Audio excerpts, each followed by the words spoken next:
perfusión adecuada, observe y monitoree. Si el paciente tiene una mala perfusión, administre atropina.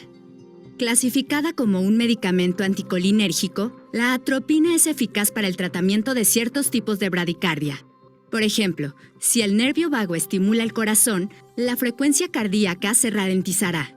La atropina bloquea la acción del nervio vago, lo que hace que la frecuencia cardíaca aumente. Si la atropina no es eficaz, prepárese para la electroestimulación cardíaca transcutánea y considere una infusión de dopamina o adrenalina. La electroestimulación cardíaca transcutánea utiliza electrodos en el pecho del paciente para administrar un impulso eléctrico que anula las funciones normales del marcapasos del corazón. En efecto, proporciona una señal de marcapasos externa. La dopamina estimula los receptores adrenérgicos beta 1, lo que produce una mejor contractilidad miocárdica, aumento de la frecuencia del nodo sinoauricular y una mejor conducción de impulsos en el corazón. Si el paciente no responde a la atropina, marcapasos transcutáneo, dopamina o adrenalina, consulte a un experto. Prepare la electroestimulación cardíaca transvenosa y busque y trate las causas contribuyentes como isquemia miocárdica, medicamentos o toxinas, hipoxia o desequilibrios electrolíticos. A fin de determinar los tipos de bradicardia más complejos, utilice los siguientes consejos para distinguir los dos tipos de bloqueos AB de segundo grado y bloqueo AB de tercer grado. En el caso de bloqueo AB de segundo grado de tipo 1, el intervalo PR se prolongará progresivamente hasta la pérdida de un latido. En el caso de los bloqueos AB de segundo grado de tipo 2, el intervalo PR permanecerá con la misma longitud, pero habrá pérdida de complejos QRS aleatorios. En cuanto al bloqueo AB de tercer grado, la onda P y el complejo QRS no tendrán ninguna relación entre sí. Las ondas P y los complejos QRS se activan de forma independiente. En los tres bloqueos, hay más ondas P que los complejos QRS. Tenga en cuenta que la secuencia de tratamiento en el algoritmo se determina en función de la gravedad del estado del paciente. Es posible que necesite implementar múltiples intervenciones simultáneamente. Si el paciente sufre un paro cardíaco, consulte el algoritmo de paro cardíaco. Listo. Un poquito. Y vamos aquí. En el algoritmo de bradicardia, recordemos que tenemos que tener un dato muy importante.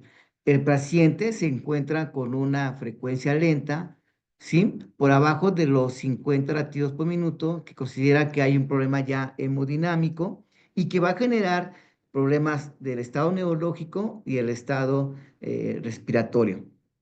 Algo que deben de tomar en cuenta es que debemos de tomar un electro de 12 derivadas y revisar D2 para revisar el bloqueo. En la parte importante de este algoritmo es que el bloqueo AB de primer grado, ¿alguien sí sabe cuál es la característica principal? Que no va a haber un latido bueno, que no va a aparecer el complejo QRS y no, y va a haber ausencia de un latido.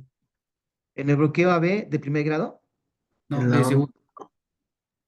en el mande. bloqueo de primer grado, el intervalo PR está aumentado, todos los intervalos. Exactamente. En el bloqueo AB de primer grado, el bloqueo va a ser igual en cada uno de los intervalos y vamos a encontrar que el intervalo PR va a estar de la misma constancia todo el tiempo. Y ese es un bloqueo de los que va a responder correctamente a la atropina, al igual que es en el bloqueo de segundo grado tipo 1, cuya característica principal es que el intervalo PR va a ir creciendo de forma en cada complejo, va a ir creciendo y después va a dejar de conducir. Este es otro bloqueo sencillo que también responde correctamente a la atropina. ¿Y cuál es la dosis de aplicación de la atropina? Recordemos que esa aplicación es de 1 miligramo diluido en 9 mililitros de solución fisiológica o agua inyectable para pasarlo con los indicadores de calidad de infusión, que es administrarlo a través de la vía venosa o la vía intraósea y pasarlo de forma lenta, segura.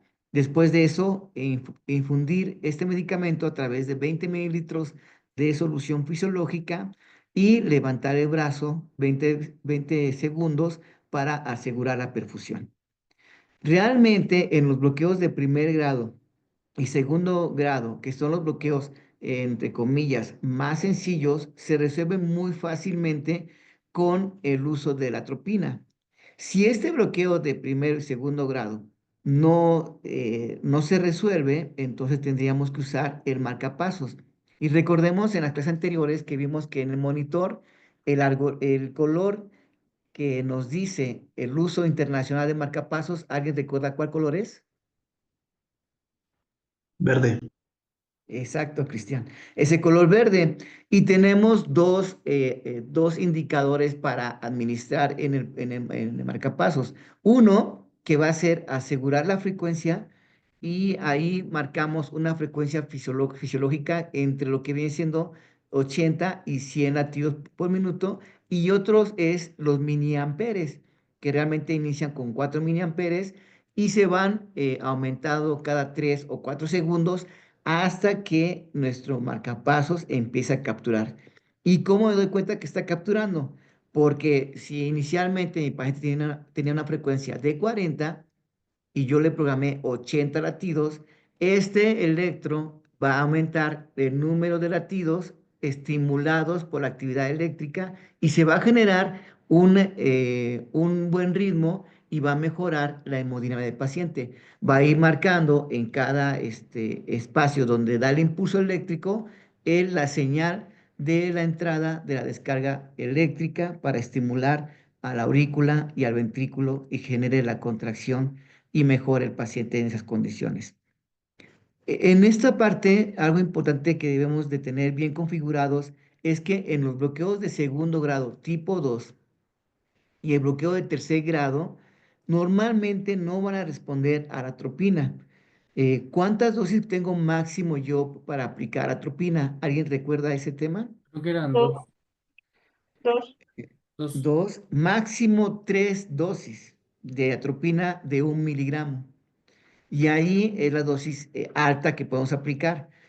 Cuando yo aplico atropina en un bloqueo de segundo grado tipo 2 y un bloqueo de segundo grado, de tercer grado, perdón, y no encuentro cambios y no mejora el aumento de la frecuencia cardíaca, lo que viene siendo el cronotropismo, no voy a tener que perder tiempo. Y el siguiente paso es colocar el marcapasos transcutáneo. En muchas áreas de servicio prehospitalario no contamos con el marcapasos. Entonces, ¿qué opciones tenemos? Tenemos la infusión de dopamina, que también a veces no tenemos en las unidades, y la más sencilla que podemos aplicar es la de adrenalina, ¿no? ¿Hasta ahí voy bien, chicos? Sí. Ahora, ¿qué se espera que suceda con la infusión de adrenalina? Recordemos que la administración de la adrenalina y hacerlo mucho más fácil, esta infusión nos va a generar que aumentemos 3 factores, que va a ser el inotropismo, el cronotropismo y el dromotropismo cardíaco. Y nos va a generar aumento de la frecuencia cardíaca. Dentro de este parámetro, la importancia de administrar estos vasopresores va a generar que aumente nuestra frecuencia y mejoremos la calidad y la hemodinámica del paciente. Adelante, Goretti. Yo tenía una duda, justamente va para el tema. El otro día trasladé un paciente con bloqueo de tercer grado, Ok. el cual tenía norepinefrina y dopamina.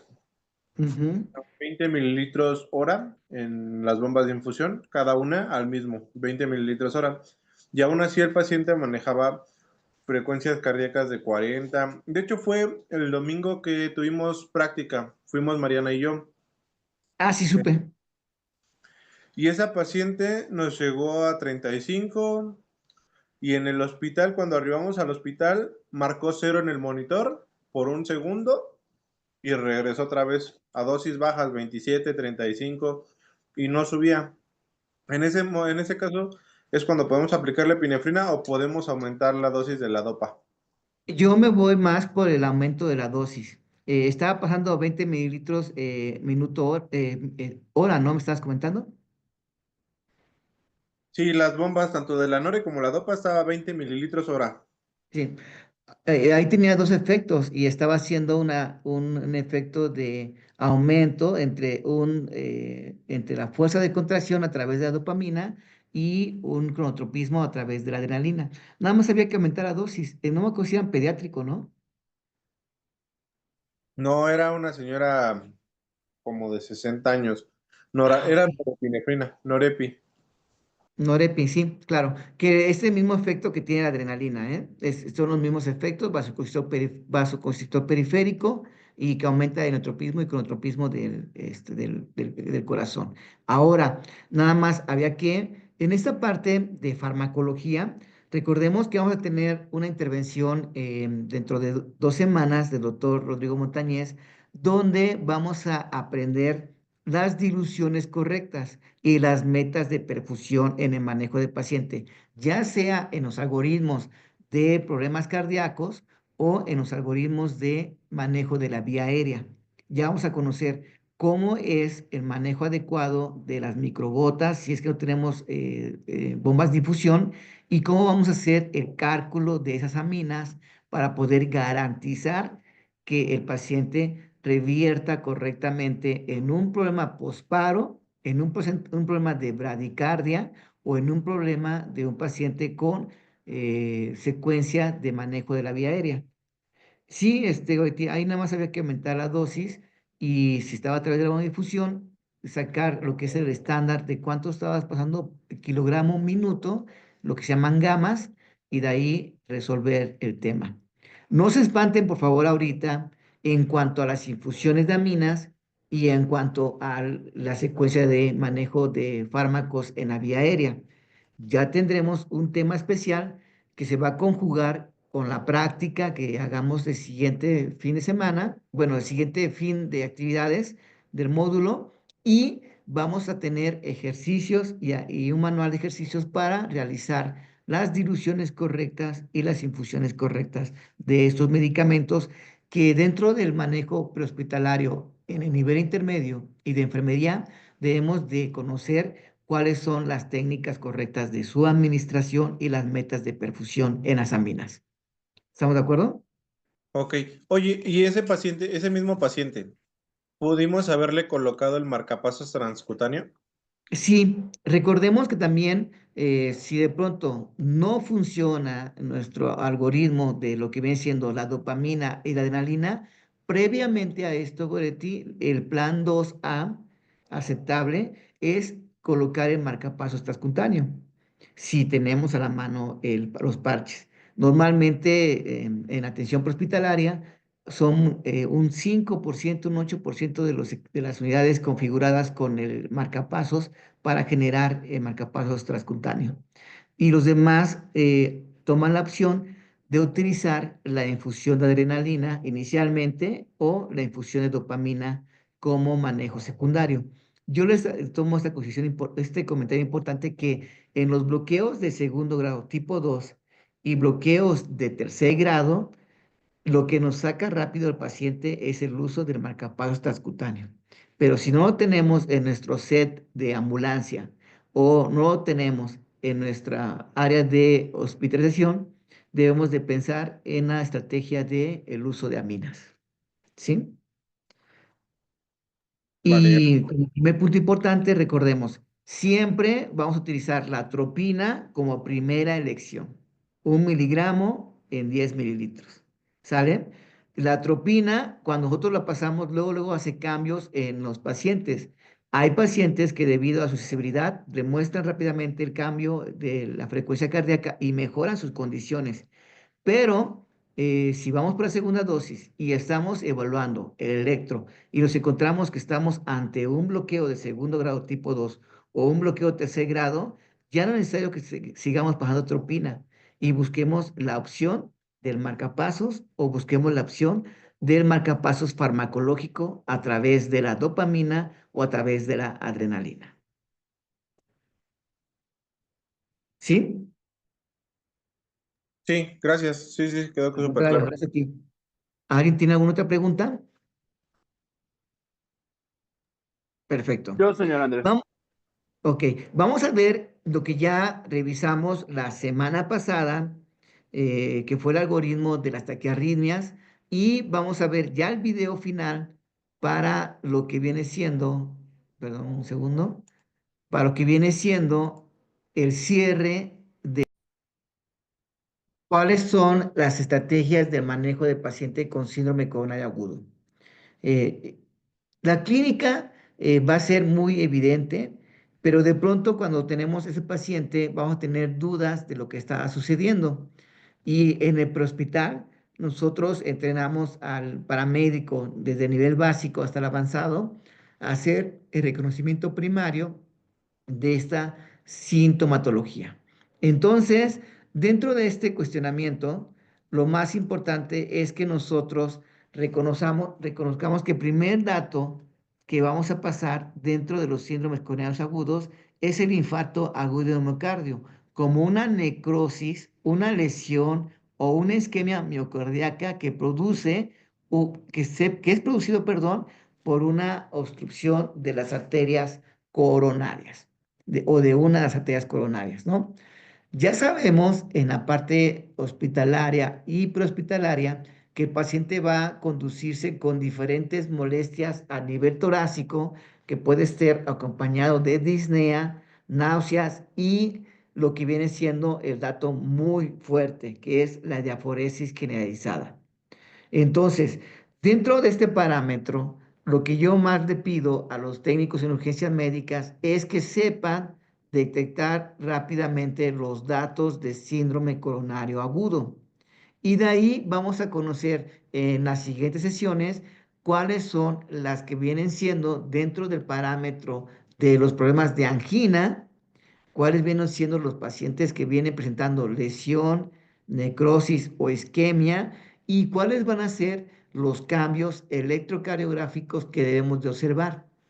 Algo que no debemos pasar por alto y que debemos de analizar siempre es que la clínica va a ser la parte más importante en el diagnóstico del paciente, y como paramédico nivel intermedio o avanzado va a ser las evidencias a través de electrocardiograma, a través de estudios de laboratorio, y puede ser también incluso la ecocardiografía, ¿no? Que nos va a dar datos de eyección ventricular, datos de análisis de fracción ventricular inyectada, y nos va a dar datos en el electrocardiograma.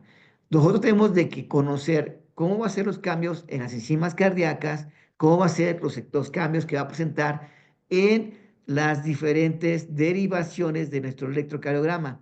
Aunque en esta parte de intermedio no está configurado reconocer las 12 derivaciones, sí vamos a hacer una memoria tanto visual y una memoria teórica de cómo se presentan los cambios electrocardiográficos en mi paciente.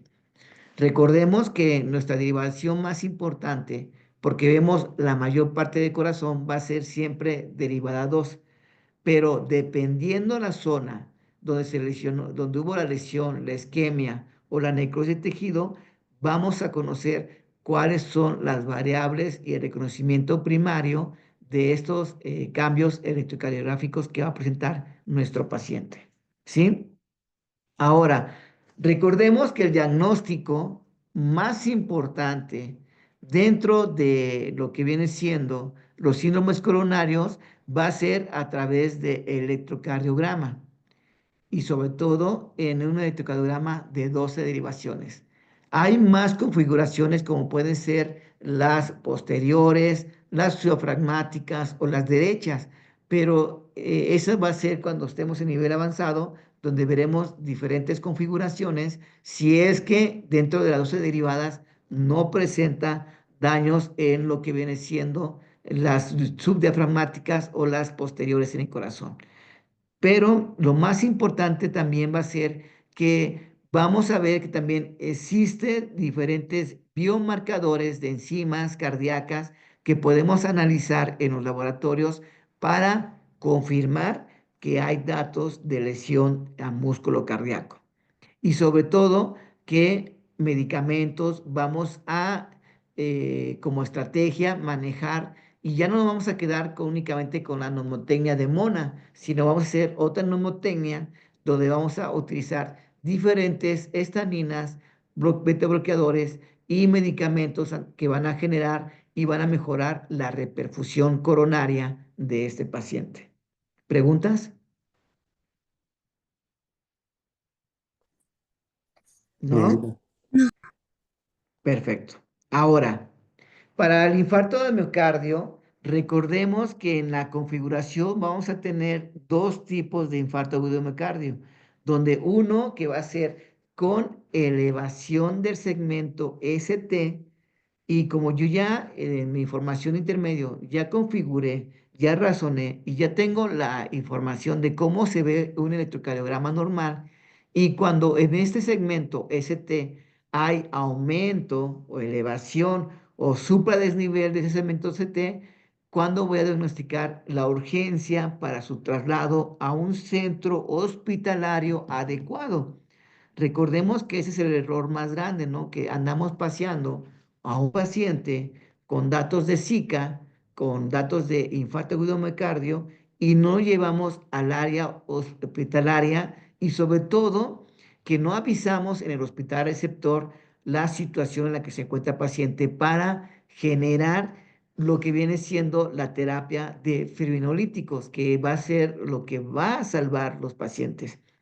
Yo recuerdo que hace 5 años, 6 años, se estaba haciendo un estudio en México para que a nivel hospitalario las unidades de primer contacto tuviesen fibrinolíticos para resolver los cambios electrocardiogramas con elevación del ST.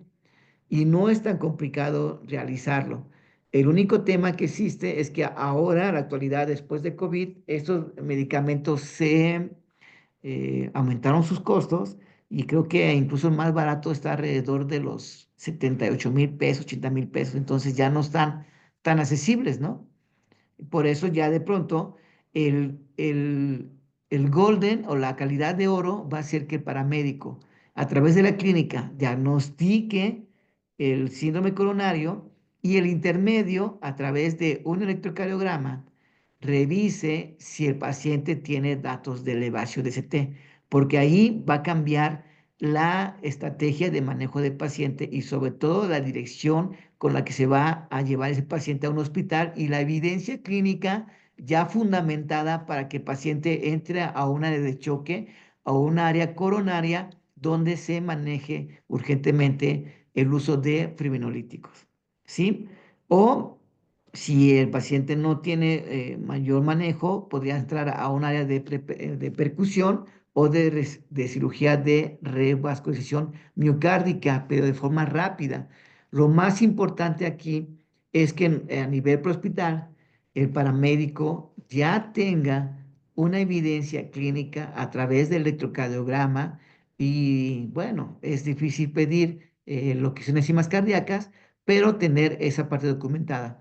E incluso ya hay ambulancias en varias áreas, sobre todo en la atención privada, en la atención, ambulancias especializadas que ya cuentan con ultrasonido, y se puede hacer una ventana cardíaca y se puede hacer una ventana pericárdica para ver cuánto hay de insuficiencia en ese paciente y cuánto es la urgencia de utilizar esos fibrinolíticos para la mejoría con la condición del paciente. ¿Hasta aquí preguntas? Ninguna, señor. ¿No? Ok. De la parte importante con la que vamos a trabajar en la parte de hospitalaria y prehospitalaria, sobre todo a nivel intermedio y avanzado, va a ser el uso de lo que viene siendo los fibrinolíticos. Hay varios fibrinolíticos que se van a poder utilizar, y entre ellos se encuentra el Actelice, ¿sí? O el Metalice, que es Tenesteplaza. Estos medicamentos tienen indicadores para su administración, y en tanto en la parte prehospitalaria y hospitalaria, yo debo de reconocer cómo administrar esos medicamentos, porque la mayoría va a ir configurada al peso del paciente, ¿sí? Y en base al peso se va a administrar los mililitros correspondientes, que van a estar cuantificados en una jeringa, y le va a decir si pesa 50 kilos, 60 kilos, 70 kilos, 80 kilos en una parte estándar, cuántos mililitros le corresponde de fibrinolítico, pero hay algo muy importante que debemos hacer previo a su administración: los indicadores de medicamentos del paciente correcto. Estos medicamentos se pasan por vías venosas que tienen que ser forzosamente gruesas y cortas. Recordemos que dentro del hospital y dentro de la área hospitalaria, sobre todo en áreas de choque o urgencias, nuestro personal paramédico o de enfermería debe de estar habituado a tener la destreza de colocar mínimo el calibre 16, ideal el calibre 14 para los accesos IV. Sobre todo si estamos hablando de pacientes de trauma, sobre todo si estamos hablando de pacientes que se encuentran en código de reanimación. Ahí tenemos que tener unas venas que sean gruesas, que sean de buen calibre, y tenemos que conectar un catéter también grueso y corto donde podamos perfundir y administrar los medicamentos de forma correcta. Por lo cual yo les pido en la parte de hospitalaria, que vayan haciendo habilidades y destrezas y memorias así musculares de cómo hacer los accesos IV a través de catéteres gruesos. Y lo mínimo que se pide en prehospital es utilizar catéter 17. Y eso es lo mínimo. Lo estándar sería el catéter 16 y lo ideal el catéter 14. ¿Ahí estamos de acuerdo todos? Sí, ¿verdad? Sí. Dentro de acceso IV, recordemos que tenemos que tener ya configurado en nuestro equipo de venocrisis llaves de 3 vías, porque estos medicamentos que yo voy a administrar para el uso de fenolíticos se va a activar, o sea, pasar por estas llaves, y la calidad y la efectividad va a ser garantizada a través de estos dispositivos. Dentro de esta configuración, el paciente va a tener diferentes situaciones importantes. Si este paciente yo lo voy a llevar a una área hospitalaria, debo ir documentado los cambios electrocardiográficos que tiene que presentar de forma importante con elevación de segmento CT. ¿Alguien se acuerda que datos se debe de colocar en el papel electrocardiográfico una vez que tomé un trazo eléctrico para la identificación de este papel de forma correcta? ¿Alguien recuerda cuáles son la información?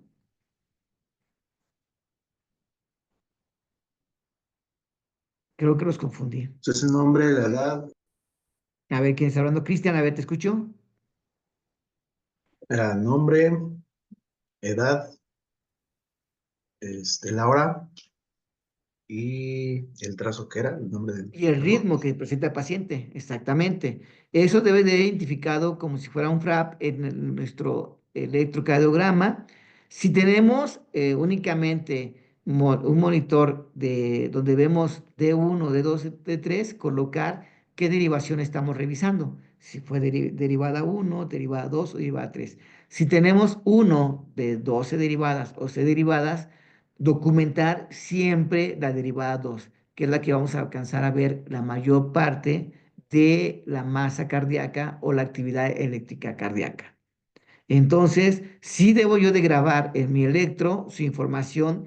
¿Por qué? Porque eso nos va a servir de base de cómo encontramos el paciente y cómo ha ido evolucionando los signos vitales, para que cuando en el hospital se le administre este fibrinolítico, va a tener cambios electrocardiográficos muy importantes. E incluso en el hospital, cada 10 minutos se debe de tomar, después de aplicar el fibrinolítico, diferentes trazos del corazón para ver la fisiología, los cambios eléctricos y ver que el paciente hace una buena, ahí se me fue la palabra, pero una buena respuesta al fármaco y cómo cambia la configuración de la lesión, la isquemia o la necrosis miocardíaca. ¿Aquí hay alguna pregunta? ¿Alguna duda?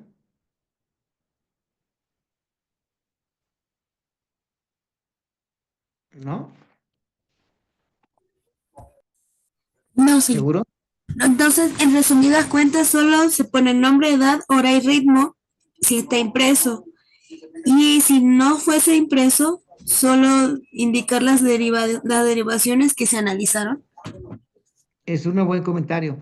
A veces no tenemos la forma de imprimir y tomen ustedes un pequeño video de la actividad dinámica eléctrica de corazón durante unos 15 segundos de cómo se presentó el cambio en la derivada 2 y cómo vimos esa elevación del segmento CT para que la muestren al personal médico y se den cuenta que realmente el paciente que ustedes llevan al área de urgencias está con datos de elevación ST y requiere urgentemente la aplicación de la primera clase de fibrinolíticos para el revertir la condición de la isquemia.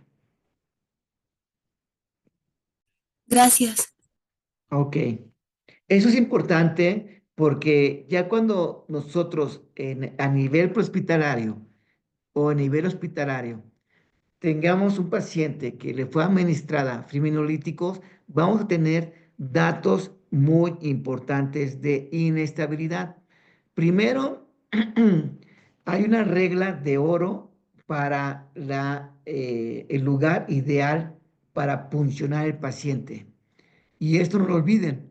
Si nuestro paciente tiene datos de infarto agudo miocardio, no se va a canalizar lo que viene siendo el paciente en el brazo del lado izquierdo. ¿Por qué? Porque esa vena del brazo izquierdo se va a utilizar si el paciente no revierte con fibrinolíticos para hacer la conducción o el manejo cardio del paciente. Voy a explicarles por qué. Voy a regresar un poquito. Si el paciente no revierte con fibrinolíticos, va a terminar con una cirugía de revascularización. Se le va a poner un stent o se le va a poner algún otro medicamento, pero el acceso muy rápido que van a ocupar a nivel del especialista, del cardiólogo, del hemodinamista, va a ser el brazo izquierdo. Y si nosotros lo canalizamos el paciente y no lo hacemos correctamente, ese paciente va a perder la posibilidad de hacer rápidamente la cirugía cardíaca. Entonces, nosotros cuando nos enfrentamos a un paciente que nos vamos a usar fibrinolíticos, vamos a utilizar el brazo derecho y vamos a dejar libre el izquierdo para que ese en el hospital sea utilizado por el cardiólogo o el hemodinamista en la colocación del catéter o el stent o lo que tenga que hacer para la revascularización del tejido cardíaco. Entonces voy a utilizar el brazo derecho para administrar yo mi catéter calibre 14-16, mi llave de 3 vías y pasar el fibrinolítico de forma segura y dejar el acceso libre del lado izquierdo porque es el brazo izquierdo donde el cardiólogo va a ocupar mucho más rápido para tener el acceso directo al corazón. ¿Sí quedó claro este detalle? Sí, profe. Ok, entonces, al utilizar el brazo derecho, ahí donde voy a colocar yo mi acceso IV, lo que viene siendo mi conexión de llaves, mi fibrinolítico, para que yo vea la primera estrategia de manejo del paciente. Ahora, de estos medicamentos que voy a utilizar, la parte importante es que yo reconozca que va a haber una jeringa donde voy a tener yo mi ámpula, donde va a venir mi polvo, y ahí voy a hacer mi mezcla. ¿Sí? La mezcla de este diluyente puede ser en 8 mililitros o en 10 mililitros y lo voy a mezclar a través de un adaptador que se llama un adaptador encapuchado y ahí va a ser la inyección y la preparación correcta. No debo de perder este medicamento.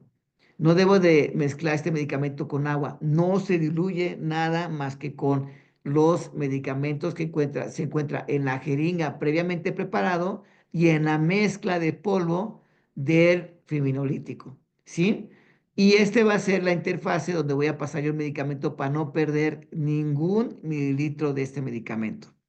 Este medicamento va a ser aplicado en base al peso del paciente y en el caso de Metalice se dispone en 2 dosis, una inicial y una secundaria. En el caso de la Telice es una sola aplicación. En el Atelice viene en 50 miligramos y en el Metalice viene en 40 miligramos. ¿Qué va a pasar cuando yo pase este medicamento? Yo debo de prevenir a mi paciente que en esta parte él va a perder la facilidad de coagular. Entonces va a tener incluso sangrado en las encías, va a tener en lo que viene siendo en ojos, va a tener datos de lesión ocular, en los efectos secundarios, va a tener incluso un preparativo que va a ser, hay que tener cuidado si el paciente previamente tiene antecedentes de insuficiencia renal o de insuficiencia hepática, porque va a generar unos sangrados en las zonas hasta que se revascularice nuevamente el tejido, ya sea cerebral, incluso a nivel cerebral, puede haber lesiones de sangrado. Entonces, un medicamento que sí tiene una cantidad importante de ayuda en el paciente, pero también va a tener muchos riesgos en su administración. Y yo debo de estar muy atento a esas situaciones. ¿Qué voy a hacer para mejorar esas condiciones? Pues hacerlo en el brazo derecho, poner un acceso IV grueso, realmente tener llave de 3 vías y administrar con los indicadores de calidad en los medicamentos las guías correctas del paciente con administración correcta de los fármacos.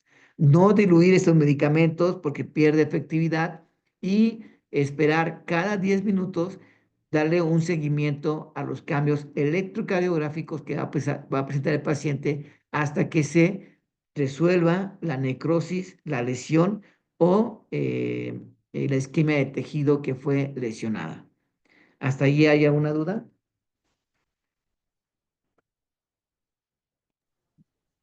No, señor. Ok. Cuando tenemos el manejo del paciente, donde tenemos un infarto agudo miocardio, ¿sí? Con elevación de ST, este paciente realmente lo más importante va a ser la reperfusión a través de la intervención coronaria. Cuando tenemos datos de elevación de ST, este paciente sí termina en una área quirúrgica coronaria y sí podría pasar por fenolíticos, pero no son tan eficientes. Entonces sí tenemos que tener en cuenta que esta parte nos va a ayudar a ver las intervenciones correctas. Recordemos que tenemos en la configuración un infarto agudo de miocardio sin elevación del ST y un infarto agudo de miocardio con elevación del ST. ¿Sí? Permítame un segundo, por favor.